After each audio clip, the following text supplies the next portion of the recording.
अपने उत्तराखंड में आपका स्वागत है। मैं हूं आपके साथ लोकेश कुमार। उत्तराखंड के चंपावत से विकास और जन सुरक्षा से जुड़ी खबर सामने आई। इस दौरान मुख्यमंत्री पुष्कर सिंह धामी ने मूमघाट में करीब 65 करोड़ 95 लाख रुपए की लागत वाली 2 बाढ़ सुरक्षा परियोजनाओं का शिलान्यास किया।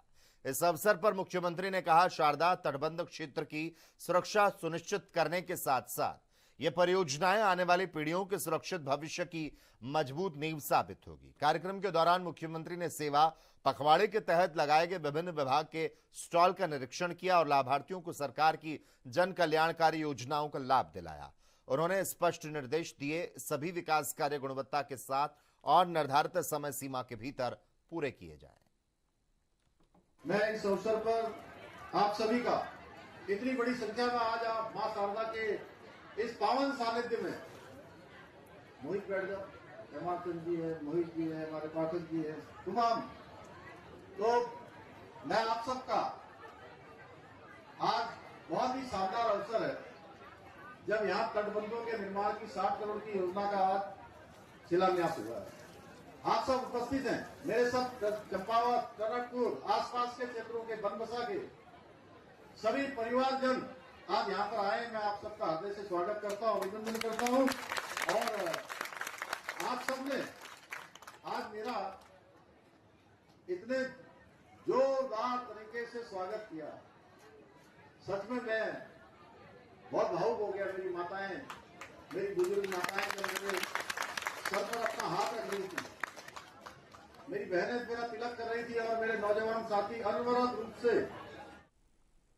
उत्तराखंड के रामनगर से खबर, जहां पर मुख्यमंत्री पुष्कर सिंह धामी ने राष्ट्रीय राजमार्ग 309 पर बने 220.90 मीटर लंबे धनगढ़ी सेतु का लोकार्पण किया।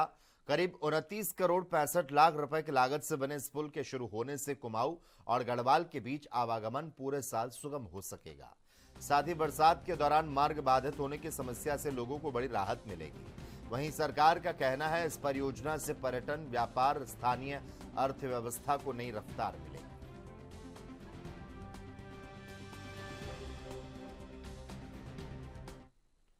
मानसून को देखते हुए चारधाम यात्रा की हवाई सेवाओं पर बड़ा फैसला लिया गया। सुरक्षा कारणों से सेवाओं को 14 सितंबर तक स्थगित कर दिया गया। उत्तराखंड नागरिक उड्डयन विकास प्राधिकरण के सीईओ प्रतीक जैन ने बताया, यात्रियों की सुरक्षा को प्राथमिकता देते हुए यह निर्णय लिया गया। इस दौरान केवल आपातकालीन उड़ानों को अनुमति दी जाएगी। मौसम सामान्य होने पर 15 सितंबर से हवाई सेवाओं का दूसरा चरण शुरू किया जाएगा। सरकार का कहना है, बरसात के दौरान किसी तरह का जोखिम नहीं लिया जाएगा।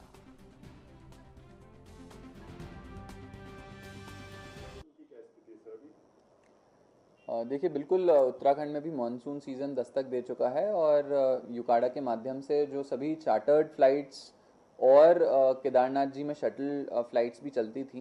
चारधाम यात्रा के लिए काफ़ी सारे श्रद्धालु इन फ्लाइट्स को यूज़ करते हैं, हेलीकॉप्टर्स को यूज़ करते हैं। तो अभी डीजीसीए के क्लियर निर्देश हैं कि पूरे मानसून सीज़न 14 सितंबर तक चारधाम यात्रा के लिए कोई भी चार्टर्ड फ्लाइट और कोई भी शटल फ्लाइट नहीं ऑपरेट करेंगी। तो अकॉर्डिंगली हमने सभी हमारी जो हेलीकॉप्टर एजेंसीज हैं जो हमारे साथ ऑनबोर्डेड हैं, उनको भी हमने नोटिफाई कर दिया है कि there will be no flying till 14 सितंबर।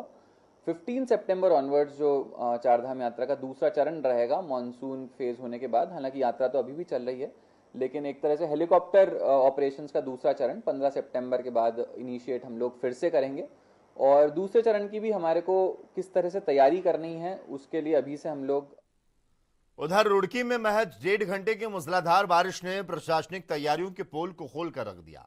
रामपुर चुंगी क्षेत्र में नेशनल हाईवे और आसपास की सड़कें जलभराव के कारण तालाब में तब्दील हो गई।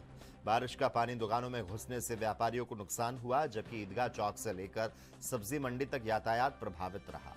स्थानीय लोगों ने खुले बिजली तारों के बीच खतरे की आशंका जताई। वहीं रामपुर नगर पंचायत अध्यक्ष ने नगर निगम, एनएचएआई और पीडब्ल्यूडी पर लापरवाही का आरोप लगाया। क्षेत्रवासियों ने जल निकासी की स्थायी व्यवस्था की मांग करते हुए जल्द समाधान की अपील की।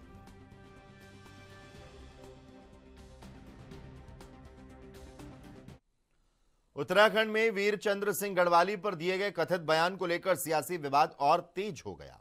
दलीप सिंह रावत के बयान पर अब उत्तराखंड क्रांति दल ने कड़ी आपत्ति जताई। यूकेडी नेताओं ने कहा, वीर चंद्र सिंह गढ़वाली देश के महान स्वतंत्रता सेनानी, सैनिक समाज के गौरव हैं। इसीलिए उनके सम्मान के खिलाफ किसी भी टिप्पणी को स्वीकार नहीं किया जाएगा। दल ने विधायक से सार्वजनिक माफी की मांग करते हुए चेतावनी दी, अगर माफी नहीं मांगी गई तो आंदोलन किया जाएगा।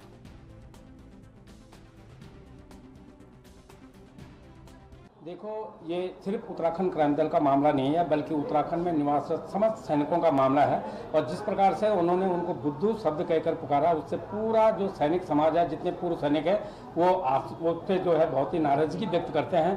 और सबसे बड़ी बात यह है कि वो सैनिक जिसके नाम पर उत्तराखंड आज पूरा विश्व पटल पर जाना जाता है, वो सैनिक जिसके नाम पर खुद उत्तराखंड में जो ये भारी दल बेचक रहे हैं, लेकिन कई योजनाएं उनके नाम पे उत्तराखंड में चल रहे हैं, उसके बावजूद भी विधायक द्वारा ये बात कहना बिल्कुल सरासर गलत है। और मैं ये समझता हूं कि जो दिलीप रावत जी हैं, ये कोई योग्य व्यक्ति विधायक नहीं है। इनको अपने बाप की बभूति मिली हुई है, इसलिए ये इस प्रकार की बात कहते हैं। अगर वो वास्तव में एक पढ़े लिखे विधायक होते, समझदार विधायक होते और वास्तव में जनता के रिप्रेजेंटेटिव के तौर पर होते, तो इस बात की बात कभी ना कहते। फिर भी हमारा ये मानना है कि दिलीप रावत को अतिशीघ्र जनता के बीच में सार्वजनिक माफी मांगनी चाहिए, ताकि सैनिकों का सम्मान बना रहे।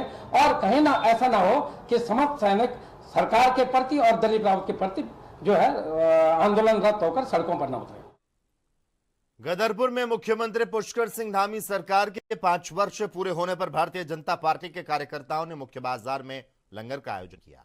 इस दौरान बड़ी संख्या में लोगों के प्रसाद वितरित किया गया।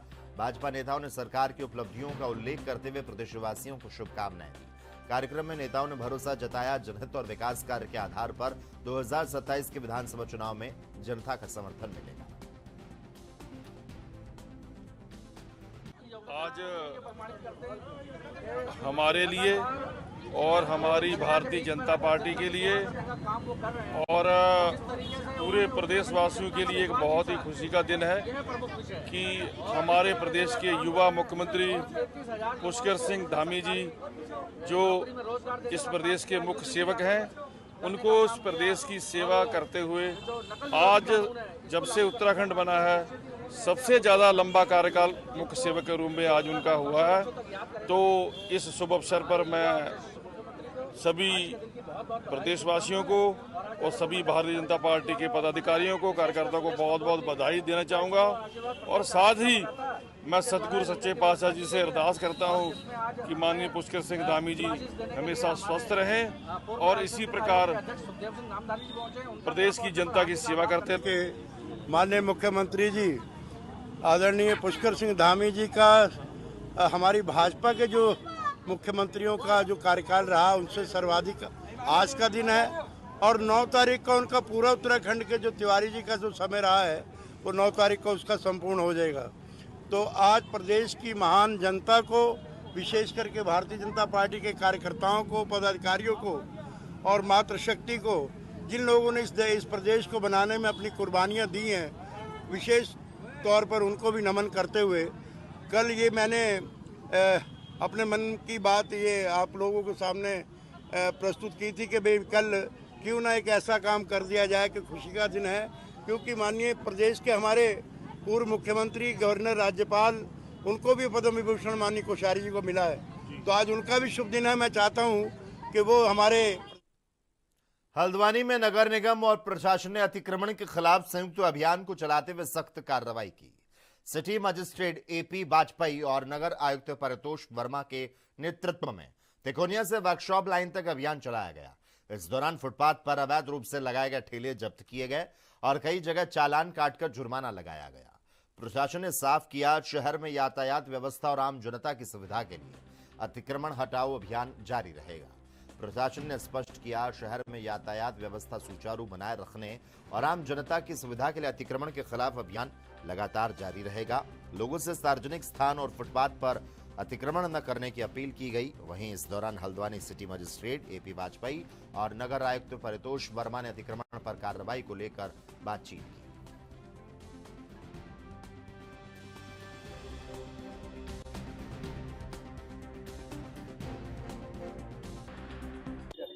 हल्द्वानी में लंबे समय से अतिक्रमण पर कार्रवाई प्रशासन के द्वारा की जा रही है और प्रशासन समय समय पर लगातार अतिक्रमण हटाओ अभियान चलाता है। आज बात की जाए तो हल्द्वानी के वर्कशॉप लाइन में नगर निगम और सिटी मजिस्ट्रेट की संयुक्त टीम के द्वारा यहाँ प्रशासन पहुंचा है और आप देख सकते हैं मेरे पीछे यहाँ पर जो अभी कार्रवाई हुई है उस कार्रवाई में साफ पता चलता है कि लगातार अतिक्रमण पे कार्रवाई लगातार प्रशासन कर रहा है और मुस्तैदी से लगातार कार्य किया जा रहा है, जिसके तहत जहां जहां जिन जिन सड़कों में अतिक्रमण हो रहा है उन सड़कों को अतिक्रमण मुक्त किया जा रहा है। और शायद यही वजह है कि सिटी मजिस्ट्रेट एपी वाजपेयी और हल्द्वानी नगर निगम के नगर आयुक्त यहाँ पर पहुंचे हैं और पूरी तरीके से जो कार्रवाई है वो यहाँ पर अमल में ली जा रही है। सिटी मजिस्ट्रेट एपी वाजपेयी से बात करने की कोशिश की जाएगी। चलिए बताइए, लंबे समय से अतिक्रमण को लेकर आप लोग लगातार कार्रवाई कर रहे हैं और कई जगह अतिक्रमण मुक्त कार्रवाई हो भी चुकी है। वर्कशॉप लाइन लंबे समय से यहाँ पर पहले भी आप लोगों ने अतिक्रमण मुक्त यहाँ पर कार्रवाई की थी, लेकिन शिकायत मिल रही थी कि यहाँ पर लगातार अतिक्रमण हो रहा है। आज की तक कार्रवाई की जा रही है और मुक्ता कहाँ पर कार्रवाई कर रही है? ये वर्कशॉप लाइन में समय समय पे इन्फोर्समेंट होता रहता है और ये लोग उसके बाद भी कई बार देखा गया कि बहुत सुधार नहीं हो पा रहा है। कुछ लोगों ने नालियों पे पूरी तरह से पक्का अतिक्रमण किया है, उसको आज जेसीबी के द्वारा हटाया जा रहा है। साथ में ये लोग वर्कशॉप चलाने के नाम पर सड़क के दूसरी ओर व्यापार करते हैं, नहर में गंदगी फैलाते हैं, फुटपाथ पर भी कई ठेले और इस तरह की चीजें जो खाद्य सामग्री बेचते हैं। अभी हाल में डीएम साहब ने भी एक कमेटी बनाई है, ऑर्डर भी किया है कि जो फुटपाथ है उनको खाली रखा जाए आने जाने वाले पैदल लोगों को, ताकि असुविधा न हो। और ये चूंकि हमारे रेलवे स्टेशन और रोडवेज स्टेशन पीएमओ को जाने का मार्ग भी है, जाम की स्थिति न बने इसलिए भी आवश्यक है कि ये रोड खाली रहे।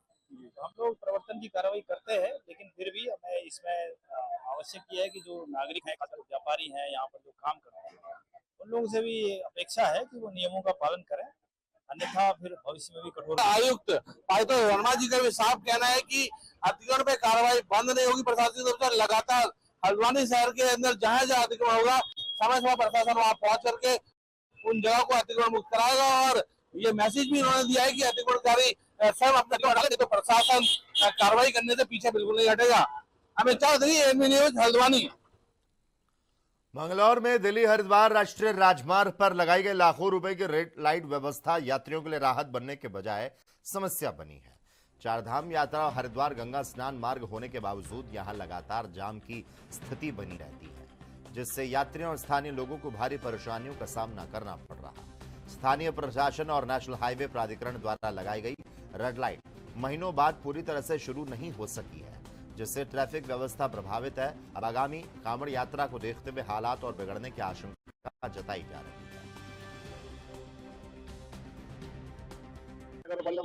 ने इसका प्रस्ताव दिया था एनएच को और उस प्रस्ताव के अनुरूप ये लाइट लगाई थी, लेकिन मेरे हिसाब से 24 घंटे चल के बिल्कुल भ्रष्टाचार की भेंट चढ़ गई। एनएच वालों को इसमें देखना चाहिए। दिल्ली से आप हरिद्वार अगर जाओगे तो जहाँ भी जाम मिलेगा समझो आप। ये नगर पालिका के द्वारा एक रोडवेज पे प्रस्ताव भेजा गया था रेड लाइट लगाने के लिए, जिससे ट्रैफिक व्यवस्था सुचारू रूप से जारी रह सके।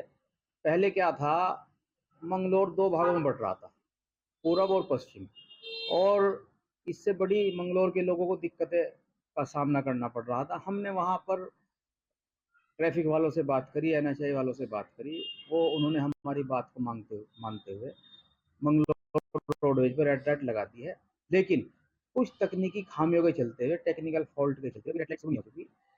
मैंने अभी एनएचआई के अधिकारी से बात की है तो उन्होंने मुझे 100% आश्वासन दिया है कि विदिन 7 डेज हम हर हाल में रेड लाइट को स्टार्ट कर देंगे, चालू। नेशनल हाईवे पर यदि आपको जाम मिले तो काफी परेशानी होती है।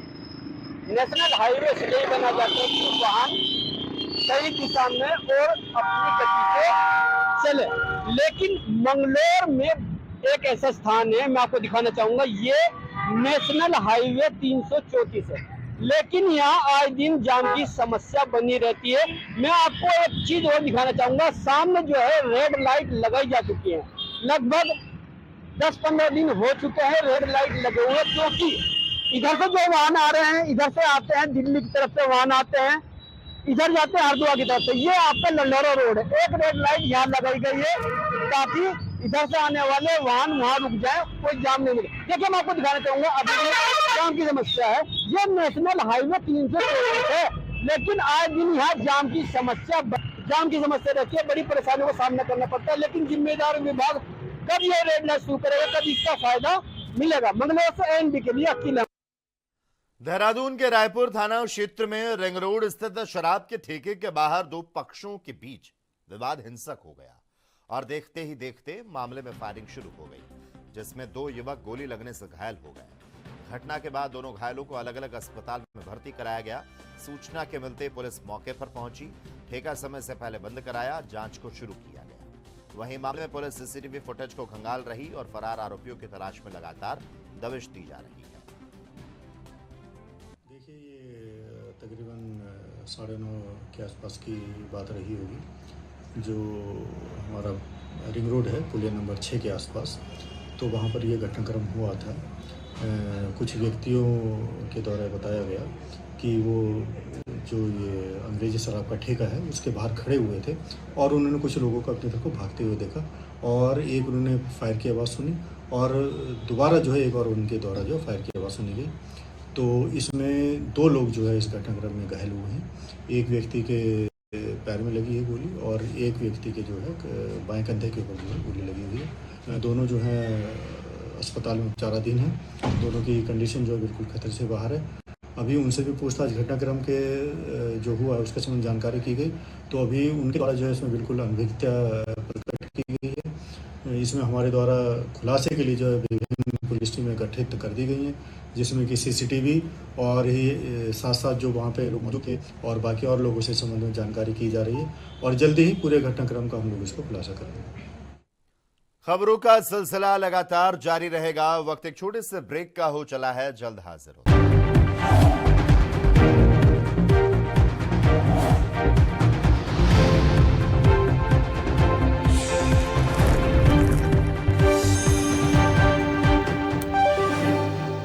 ब्रेक के बाद उत्तराखंड की खबरों में एक बार फिर से आपका स्वागत है। उत्तराखंड पावर कॉर्पोरेशन लिमिटेड यानी कि यूपीसीएल को नया प्रबंध निदेशक मिल गया है। इस दौरान पेटकोल के पूर्व एमडी पीसी ध्यानी ने यूपीसीएल के एमडी पद का कार्यभार संभाल लिया। पदभार ग्रहण करने के बाद उन्होंने उपभोक्ता सेवाओं में सुधार, बिजली चोरी पर सख्त नियंत्रण, राजस्व संग्रहण बढ़ाने और बिलिंग प्रणाली को अधिक पारदर्शी बनाने को अपनी प्राथमिकताओं में शामिल किया। और इसी के साथ उन्होंने अधिकारियों को तकनीक आधारित और उपभोक्ता केंद्रित कार्यप्रणाली अपनाने के निर्देश दिए, जिससे बिजली सेवाओं की गुणवत्ता और ज्यादा प्रभावी बनाई जा सके। देखिए, सर्वप्रथम तो मैं यूपीसीएल की जिम्मेदारी देने के लिए अपने युवा ऊर्जावान माननीय मुख्यमंत्री जी का धन्यवाद करता हूँ, शासन का धन्यवाद करता हूँ। मेरे जो चुनौती है यूपीसीएल, जैसा आपने बताया, काफ़ी चुनौतीपूर्ण है, लेकिन हम पहले भी यूपीसीएल में रह चुका हूँ। मैं 4 साल डायरेक्टर एचआर रहा हूँ।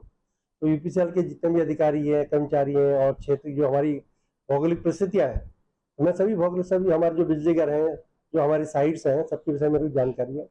तो अभी हमारी पहली प्राथमिकता ये है कि आपदा, बरसात का मौसम में आपदा की स्थिति आ जाती है, तो उसके लिए मैं कल मीटिंग अपने अधिकारियों को लाई। कल भी मैं सरसरी तौर पे काफ़ी देर तक कई विषयों पे जो है समझने की कोशिश करें अपने अधिकारियों से। जो फील्ड के लोग थे उनसे ऑनलाइन जोड़ा और जो हेडक्वार्टर वाले थे उनको यहीं बुलाया था। हम आपदा की भी तैयारी कर रहे हैं कि हमारे अभी बारिश में अचानक जो है और हमारे जो पोल्स पे बह जाते हैं, तो उसकी हमने क्या व्यवस्था करके उसकी रिव्यू मीटिंग कल मैं ले रहा हूँ।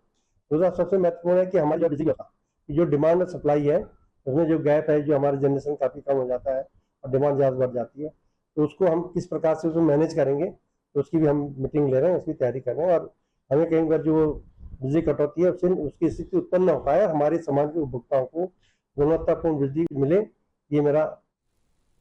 उत्तराखंड में 2027 विधानसभा चुनाव को लेकर कांग्रेस ने अपनी तैयारियां तेज कर दी है।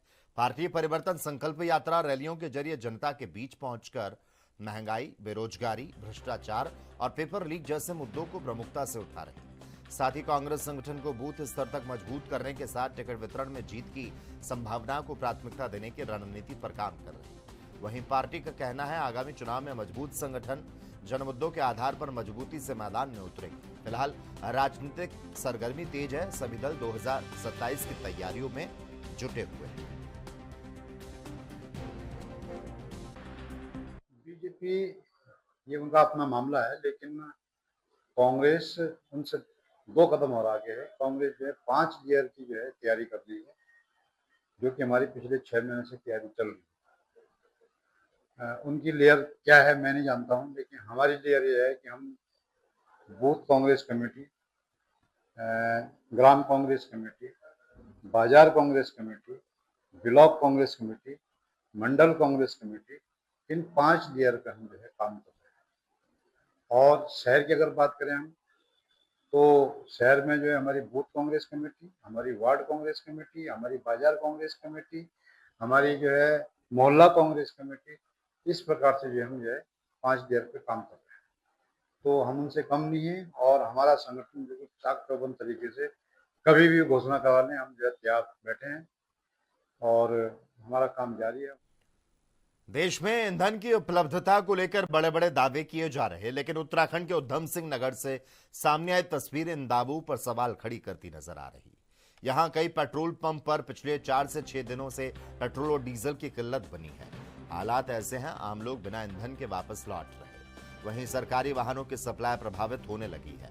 पेट्रोल पंप संचालकों का कहना है, अधिकारियों से लगातार संपर्क के बावजूद सिर्फ आश्वासन मिल रहे, लेकिन ईंधन की आपूर्ति अब तक बहाल नहीं हो सकी है। गुरु कृपा फिलिंग स्टेशन जसपुर से मैनेजर के पद पे हूँ सर। यहाँ पे ना 5 दिन हो गए हैं, आज 6ठा दिन है, पेट्रोल डीजल की सप्लाई नहीं है। हमारा इंडियन लगा हुआ है एडवांस, फिर भी उसको कोई सप्लाई नहीं है। हमने अपने क्षेत्र के जो अधिकारी हैं उनसे कहा है, तो वो उन्होंने भी लगातार बात कर रहे हैं, कह रहे हैं कि अभी पता करते हैं, बताते हैं। अभी तक कोई सुनवाई नहीं है। आपूर्ति अधिकारी ये कह रहे हैं कि आपको मिलेगा, हम बात करते हैं। उन्होंने आगे बात की है, उसके बाद भी अभी कोई पेट्रोल या डीजल कुछ नहीं मिल पा रहा। भारत सरकार की नई गाइडलाइन के अनुसार और सरकार की गाइडलाइन के अनुसार प्रत्येक पेट्रोल पंप पर अब E20 पेट्रोल उपलब्ध है। E20 से आशय है कि 20% उसमें एथेनॉल की मात्रा है और 80% पेट्रोल है। जहाँ तक बात है रुद्रपुर की घटना का, तो यदि जसपुर क्षेत्र में इस प्रकार का कोई भी अडल्ट्रेशन यानी कि कोई भी मिलावट आदि कोई भी पेट्रोल पंप संचालक करता है, तो यदि उसकी सूचना समय पर उपभोक्ताओं द्वारा दी जाएगी तो उनके विरुद्ध जो है विभागीय कार्रवाई अमल में लाई जाएगी। जहाँ तक घटतौली का मामला है, यदि घटतौली के संबंध में कोई भी समस्या सामने आती है तो उस पर ध्यान नगर में कार्यरत हूँ और आज लगभग 4 से 5 दिन हो गए हैं, सप्लाई नहीं आ रही है और कस्टमर आ रहे हैं ऐसे ही वापस लौट के जा रहे हैं। कुछ पता नहीं चल रहा सप्लाई कब आएगी, क्यों नहीं आ रही। क्या है भैया बोल रहे हैं, उन्हें भी पता नहीं चला कि सप्लाई क्यों नहीं आ रही, क्या मामला है क्या नहीं। ना ही पेट्रोल है ना ही डीजल है, कुछ नहीं है, सप्लाई आ ही नहीं रही है। 4 से 5 दिन हो गए, आज लगभग 29 तारीख से सप्लाई नहीं है। आज 4 तारीख हो गई, 5 से 6 दिन हो गए। उत्तराखंड के जसपुर में ट्रैफिक व्यवस्था को सुधारने के लिए पुलिस प्रशासन व्यापार मंडल ने संयुक्त अभियान शुरू किया। अब सड़क पर तय सीमा रेखा के बाहर वाहन खड़ा करने वालों के खिलाफ तत्काल चालान की कार्रवाई होगी। इसके साथ ही सड़क पर अतिक्रमण करने वाले दुकानदारों, गलत पार्किंग करने वाले ग्राहकों पर सख्त कार्रवाई की जाएगी। व्यापार मंडल का कहना है, सड़क के दोनों ओर सीमा रेखा खींची जाएगी ताकि यातायात सुचारू बना रहे। इस पहल का उद्देश्य शहर को जाम मुक्त बनाना और आम लोगों को बेहतर यातायात सुविधा उपलब्ध कराना है। जसपुर आज से 20 साल पहले वाला जसपुर नहीं रहा। जसपुर अब बड़ा शहर होने की तरफ जा रहा है और हर रोज़ शहर बढ़ रहा है। नए दुकानदार, नया व्यापार बढ़ रहा है, इसकी सीमाएं बढ़ रही हैं। तो ये कुछ समस्याएं हमारे साथ नहीं आएंगी, नई समस्याएं हमारे सामने खड़ी होंगी, कुछ नई चीज़ें हमारे सामने आएंगी। आज एक विषय फिर आया है कि सुभाष चौक से लेकर गुरु नानक होटल तक के बीच में दोनों तरफ जो बाइकें हैं वो व्यवस्थित रूप से खड़ी होती हैं। उसको व्यवस्थित करने के लिए कोतवाल महोदय ने व्यापार मंडल की बैठक ली। आज फिर हम बीकानेर स्टैंड पर सारे दुकानदार यहाँ के बीच के बैठे हैं और सर्वसम्मति से मोबाइल स्पीकर पर लेते हुए कोतवाल महोदय से सारे दुकानदारों की बात कराते हुए सबसे सर्वसम्मति से निर्णय हुआ है कि सड़क के नाले से 10 फीट एक साइड, 10 फीट दूसरी साइड एक पट्टी लगा दी जाएगी। उसी के बीच में सारे दुकानदार अपने ग्राहकों की बाइकें। और इसी के साथ ही इस वक्त के बुलेटिन में बस इतना ही। तमाम बड़ी खबरों को देखने के लिए जुड़े रहिए ANB न्यूज के साथ।